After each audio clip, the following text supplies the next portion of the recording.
Setelah terjadinya perang Jamal dan Ali bin Abi Thalib dibayat oleh mayoritas kaum Ansor dan Muhajirin, Ali bin Abi Thalib memindahkan kursi kekhalifahannya dari Madinah ke Kufah. Dari Kufah inilah beliau mengirim gubernur-gubernur baru yang menerima pemikirannya untuk mengambil alih fungsi administratif provinsi-provinsi yang sebelumnya menjadi pemberontak. Akan tetapi sangat disayangkan salah satu dari para gubernur tersebut menolak berbayat kepadanya, dan beliau adalah gubernur Syam Muawiyah bin Abu Sufyan. Alhamdulillah, laqad bay'at al-amsar kulluha. لم يبق إلا معاوية في الشام لم يبايع. وما العمل الآن يا أمير المؤمنين؟ سأرسل إليه مجددا رسولا يدعوه إلى البيعة وحقن الدماء. Penolakan ini dilatar belakangi oleh tuntutan Muawiyah kepada Ali bin Abi Thalib, yaitu menuntut untuk segera menghukum pembunuh Utsman bin Affan. Namun Ali bin Abi Thalib tidak serta-merta melakukannya, karena memang situasi belum kondusif sehingga hal ini memicu perselisihan yang terjadi antara dua sahabat mulia tersebut. مسلمون وأنا أمير المؤمنين أي أميرهم. والله أخشى على أي مسلم عند معاوية خشيتي على من معي. لا بد أن مقتل عثمان رحمه الله أثار شجون الناس وعواطفهم. Perlu diketahui bahwa peristiwa terbunuhnya Utsman bin Affan merupakan sebuah tragedi dalam sejarah Islam. Pembunuhan yang terjadi akibat ketidakpuasan sebagian muslim ini sekaligus menandai retaknya persatuan di antara umat Islam yang telah dirintis oleh Rasulullah. Hal ini dibuktikan dengan tidak adanya stabilisasi politik setelah wafatnya Utsman. Pasca terbunuhnya Utsman, muncul sebuah konflik baru antara dua tokoh kuat muslim yakni Ali bin Abi Thalib dan Muawiyah bin Abu Sufyan. Konflik tersebut bermula dari ketidakmauan Muawiyah untuk berbayat kepada Khalifah Ali dan akhirnya menyebabkan pecahnya Perang Siffin. Namun kalau diteliti lebih jeli, sumber masalah perpecahan ini adalah adanya provokator dari kelompok pembunuh Utsman. Kelompok ini pernah memprovokasi Ali bin Abi Thalib dengan Aisyah pada Perang Jamal dan pasca itu mereka terus berkeliaran ke sana kemari untuk mengadu domba antara sahabat yang satu dengan sahabat yang lain. Termasuk dalam peristiwa ini adalah Muawiyah dan Ali bin Abi Thalib.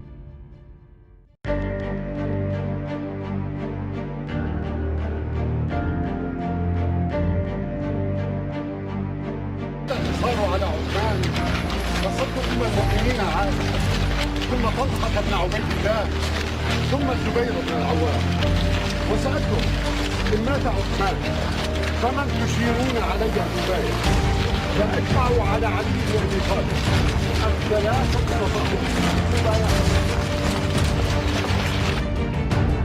Menyikapi sikap Muawiyah ini, maka Khalifah Ali bin Abi Thalib mengutus Jarir bin Abdullah untuk menyerahkan surat kepada Muawiyah. Isi surat tersebut adalah ajakan supaya Muawiyah bersedia untuk membayarnya. Dengan begitu pembunuh Utsman bisa segera dihukum atau dikisos, karena yang berhak mengkisos adalah Khalifah atau orang yang mendapat perintah langsung dari Khalifah.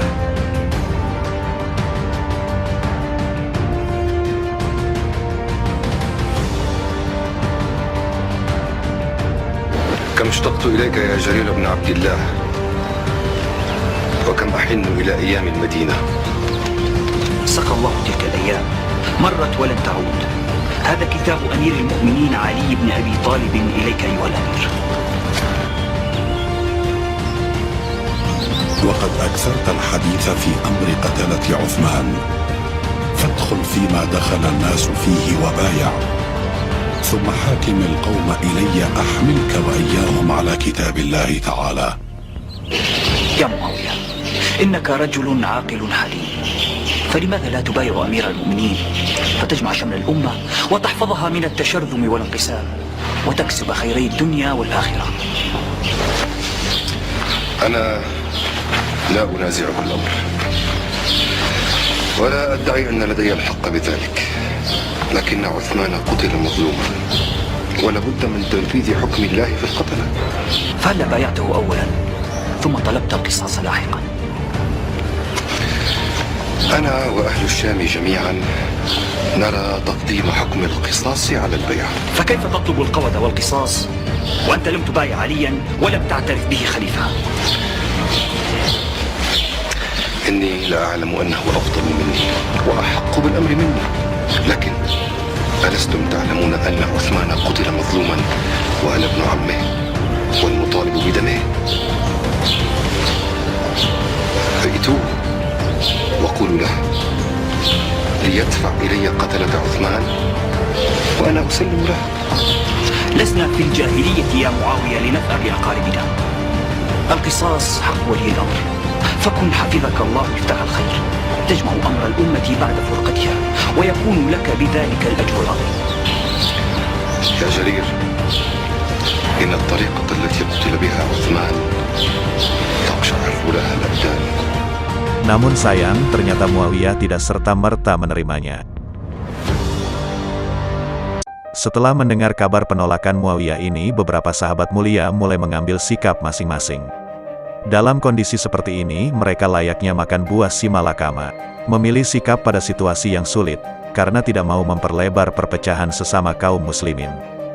Meski tetaplah mereka harus mengambil sikap yang paling tepat sesuai ijtihadnya masing-masing. مقتنع بصحة رأي أمير المؤمنين في خروجه وإلا لما خرجت معه ولا أرى في أمر أمير المؤمنين قتال أهل الشام إذا أصروا على رفض البيعة وتسليم الشام معصية ولم ينبع موقفي في نصرة أمير المؤمنين إلا نتيجة اجتهاد أعتقد صوابه وأقابل به وجه ربي يوم القيامة. لقد كنت أميل يا أبي إلى اجتهاد سعد بن أبي وقاص بكف اليد عن أي قتال يقع بين المسلمين. عندما بايع المسلمون أمير المؤمنين عليا صار من حق الأمة عليه أن يحافظ لها على وحدتها وقوتها. لا يجوز له أن يسكت على انقسام بلاد المسلمين. كيف لأمير المؤمنين أن يحقق للمسلمين وحدتهم وهم قعود في بيوتهم إذا لم يقوموا معه يعاونوه وينصروه؟ لكن هذا فيه سفك الدماء بين المسلمين، وهناك الكثير من أصحاب رسول الله صلى الله عليه وسلم يروي من كلام الرسول ما ينهى عن القتال في الفتنة. أما أحاديث الفتنة التي أشرت إليها فبعضها مخصصة لبعض الصحابة بذاتهم. قال لهم رسول الله صلى الله عليه وسلم ينهاهم عن الاشتراك في الفتنة، ليست لعامة المسلمين لأمر يعلمه رسول الله صلى الله عليه وسلم وحده. ماذا نفعل في مسألة سفك الدماء بين المسلمين؟ يا أسماء، لو كان الواجب في كل اختلاف يقع بين فريقين من المسلمين الهرب منه ولزوم المنازل وكف اليد لما أقيم حد ولا أبطل باطل. ثم استدعى معاوية عمرو بن العاص ورؤوس أهل الشام واستشارهم، فآلوا على أن لا يبايعوا حتى يقتل قتلة عثمان أو أن تسلمهم إليهم، فإن لم تفعل فلن يبايعوك، وإن قاتلتهم على البيعة قاتلوك حتى يفنوا عن آخرهم. صبر جميل والله المستعان. سأذهب إلى قرقيس يا أمير المؤمنين إن لم تكن لك حاجة بي. توكل على الله. السلام عليكم ورحمة الله. Waalaikumsalam. Pasca diterimanya surat dari Khalifah Ali bin Abi Thalib, Muawiyah mengumpulkan Amr bin As dan tokoh-tokoh negeri Syam untuk bermusyawarah.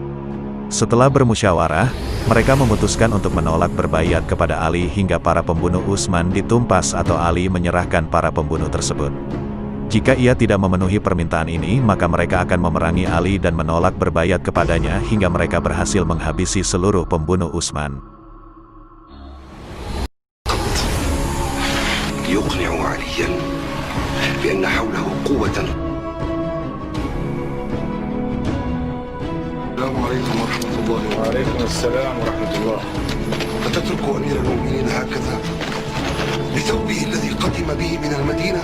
إنه يرتشف من البرد تحت أسماله بارية. قل له أنت ذلك فقد استيقظ للتوب.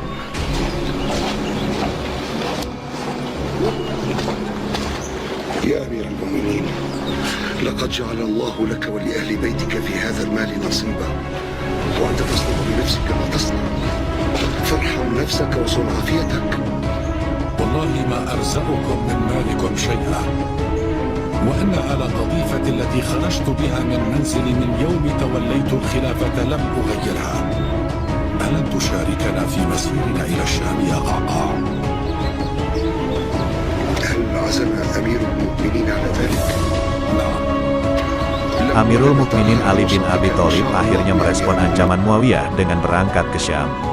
Ia mempersiapkan pasukan di Nuhailah dan menunjuk Abu Mas'ud Uqbah bin Amru sebagai amir sementara di Kufah.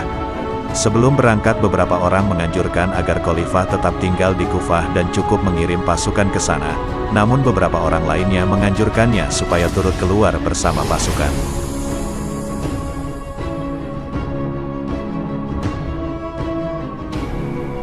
Ketika berita keberangkatan pasukan Ali sampai kepada Muawiyah, ia segera bermusyawarah dengan Amr bin As dan yang lain.